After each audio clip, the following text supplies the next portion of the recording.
నమస్కారం. 2025 సంవత్సరం చివర్లో ఆసియాలో కొన్ని చాలా పెద్ద అంతర్జాతీయ సమావేశాలు జరిగాయి. అసలు ప్రపంచంలోనే పెద్ద పెద్ద నాయకులంతా అక్కడే ఎందుకు కలిశారు? దాని గురించే ఇప్పుడు మనం తెలుసుకోబోతున్నాం. చూడండి, ఒక్క వారంలోనే ప్రపంచ ఆర్థిక వ్యవస్థలో సింహభాగమున్న దేశాల నాయకులంతా ఆసియాలోనే ఎందుకు సమావేశమయ్యారు? ఈ ఒక్క ప్రశ్న చాలు ఈ సమావేశాలు ఎంత ముఖ్యమైనవో అర్థం చేసుకోవడానికి. అసలు దీని వెనుక ఉన్న కారణాలేంటో ఇప్పుడు చూద్దాం. సరే, అయితే ఇక విషయంలోకి వెళ్ళిపోదాం. ముందుగా మలేషియాలోని కౌలాలంపూర్లో జరిగిన సమావేశాల గురించి మాట్లాడుకుందాం.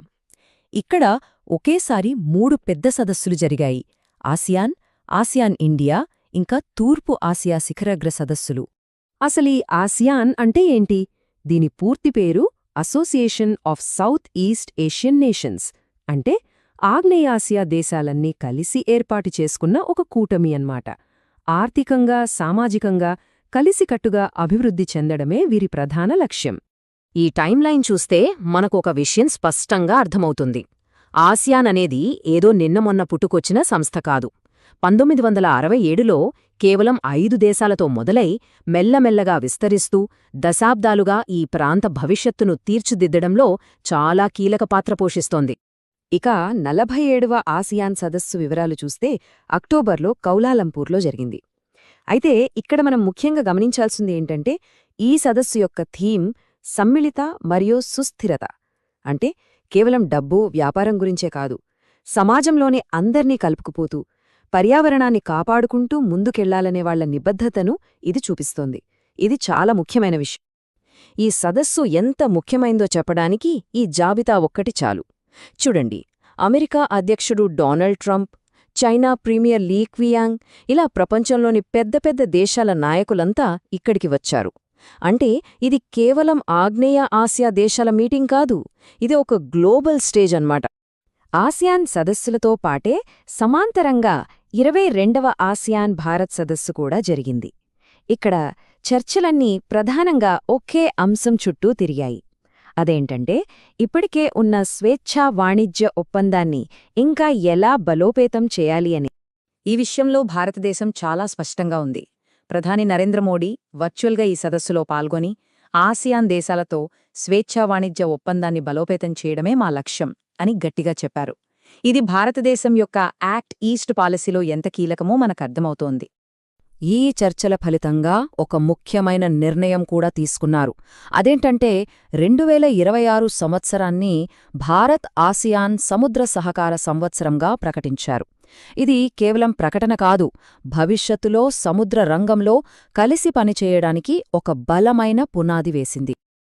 ఇప్పుడు ఆసియాన్ సదస్సుల తర్వాత అక్కడే జరిగిన మరో ముఖ్యమైన సమావేశం గురించి చూద్దాం.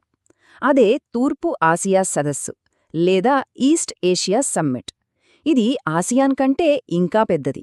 కేవలం ఆగ్నేయాసియా దేశాలే కాకుండా ఈ ప్రాంతంలోని మరో 8 కీలక దేశాలు కూడా ఇందులో భాగస్వాములు. మొత్తం 18 దేశాలు. ఒక్కసారి ఆలోచించండి, అమెరికా, చైనా, రష్యా, ఇలా ప్రపంచంలోని అగ్రరాజ్యాలన్నీ ఒకే వేదికపైకొస్తాయి. ఇండో-పసిఫిక్ ప్రాంతంలోని భద్రత, వ్యూహాత్మక అంశాలపై చర్చించడానికి ఇది చాలా పెద్ద ప్లాట్ఫామ్. సరే, కౌలాలంపూర్లో జరిగిన ఈ సమావేశాల్లో మరో చారిత్రాత్మక సంఘటన కూడా జరిగింది. ఆసియాన్ చరిత్రలోనే ఇది ఒక పెద్ద మైలురాయి. అదేంటంటే, ఈ కూటమిలోకి ఒక కొత్త సభ్యదేశం వచ్చి చేరింది. నిజంగా ఇది ఆసియాన్కు ఒక చారిత్రాత్మక క్షణం. ఎన్నో ఏళ్ల చర్చలు, పరిశీలనల తర్వాత ఆసియాన్ కూటమి తమ కుటుంబంలోకి ఒక కొత్త దేశాన్ని ఆహ్వానించింది. ఇది ఈ ప్రాంతం మరింత ఏకమవుతోందనడానికి ఒక గొప్ప సంకేతం. కాబట్టి ఇకపై ఆసియాన్ అంటే 10 దేశాల కూటమి కాదు, ఇప్పుడు ఆ సంఖ్య 11కి చేరింది. ఇది చాలా ముఖ్యమైన మార్పు. అవును, ఆ కొత్తగా చేరిన 11వ సభ్యదేశమే తూర్పు తిమోర్. దీనిని తిమోర్ లెస్టే అని కూడా పిలుస్తారు. ఈ చేరికతో ఆగ్నేయాసియాలోని దాదాపు అన్ని దేశాలు ఇప్పుడు ఆసియాన్ గొడుగు కిందకు వచ్చినట్టే. ఇది ఈ ప్రాంతంలో శాంతి, సహకారానికి మరింత బలాన్నిస్తుంది.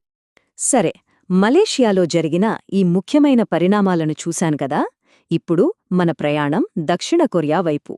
అక్కడ గ్వాంగ్జో నగరంలో ఆసియా పసిఫిక్కు సంబంధించిన మరో పెద్ద సదస్సు జరిగింది. అదే అపెక్స్ సదస్సు.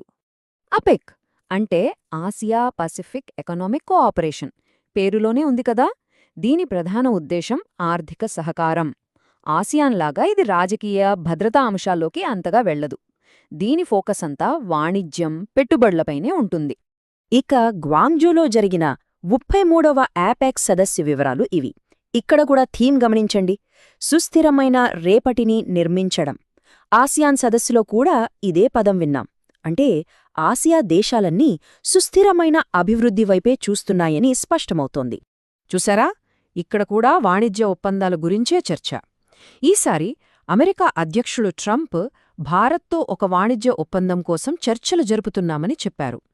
దీన్ని బట్టి ఆసియా పసిఫిక్లో ఆర్థిక సమీకరణాలు ఎంత వేగంగా మారుతున్నాయో అర్థం చేసుకోవచ్చు.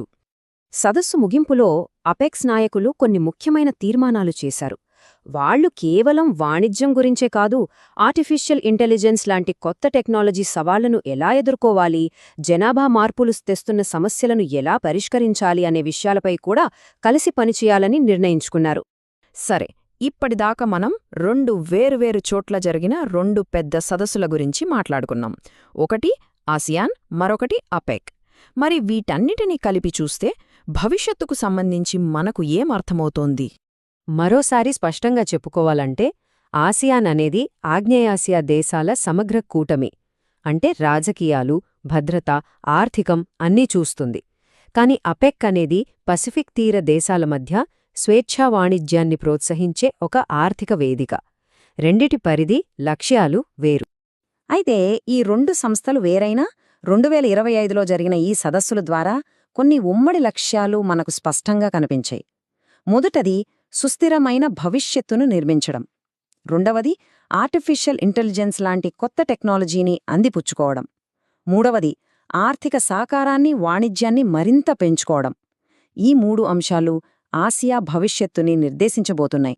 చివరిగా ఒక ప్రశ్నతో ముగిద్దాం. ప్రపంచం ఎదుర్కొంటున్న సవాళ్లు రోజురోజుకు జటిలమవుతున్నాయి, వేగంగా మారుతున్నాయి. ఇలాంటి పరిస్థితుల్లో ఇలాంటి పెద్ద పెద్ద దౌత్య సమావేశాలు